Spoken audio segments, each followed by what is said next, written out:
తండ్రి, దయగలిగిన ప్రభువా, నీ ఉన్నతమైన శ్రేష్టమైన నామానికి స్తుతులు చెల్లిస్తున్నాం.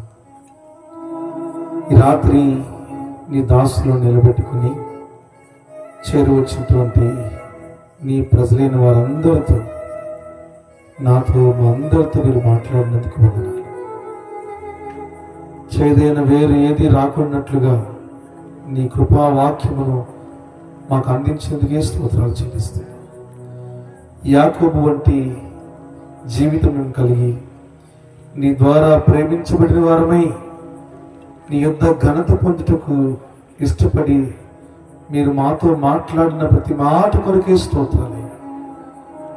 మా జీవితాల్లో ఏసావు వంటి అనుభవాలు ఏవి రాకున్నట్లుగా నీ కృప చేత మమ్మల్ని కాపాడుటకు, నీ వాక్యం ద్వారా నడిపించుటకు ఈ రాత్రి దర్శించిన దేవా నీకు వందనాలు చెల్లిస్తున్నాం, మహిమ చెల్లిస్తున్నాం. ప్రభు, ఎందరైతే నీ వాక్యం చేత హెచ్చరింపబడ్డారో, ఎందరైతే నీ వాక్యం చేత ప్రోత్సహించబడ్డారో, ఎందరైతే నీ వాక్యములకు నైనా అప్పగించుకున్నారో వారందరిపై నీ హస్తం చాపండి.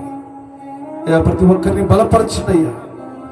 ఎత్తబడిన వాక్యం మంచి నేరపడిన గోధుమ గింజవలే నూరంతులుగా, 60 30 ఫలించుటకు సహాయం చేయండి.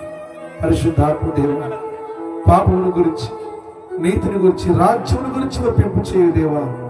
నీ ఆత్మకార్యం జరిగించింది స్తోత్రాలు. నీ ఆత్మ చేత ముద్రించండి.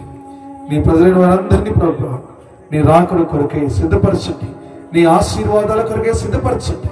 మహిమ పొందుకోమని నీ సన్నిధికి వచ్చిన వారిని ఏ మాత్రం కూడా తోసివేసేవాడు కాదు నైనా, ఒట్టిగా పంపించేవాడు కాదు ప్రభు. నీ శ్రేష్టమైన మాటల చేత మమ్మల్ని అందరినీ తృప్తిపరిచినందుకే నీకు స్తోత్రాలు చెల్లిస్తూ, ప్రత్యేకంగా నీ దాసును నిలబెట్టుకుని మీరు వాడుకున్న రీతికే వందనాలు. నువ్వు మనుషుల హృదయాలు ఎరిగిన వాడు నైనా, మనుషులైతే పై రూపాన్ని మాత్రం చూస్తారయ్యా. నువ్వు మా అంతరంగాన్ని చూసి మాతో మీరు మాట్లాడినందుకే నీకు స్తోత్రాలు. మా ఈ సాలెపాలెం గ్రామాన్ని ప్రేమించి మీరు మాట్లాడిన ప్రతి మాట కొరకే వందనాలు చెల్లిస్తున్నాను. మహిమ పొందుకున్నది నీ దాసునికి రావాల్సిన దీవెనలు దయచేయండి.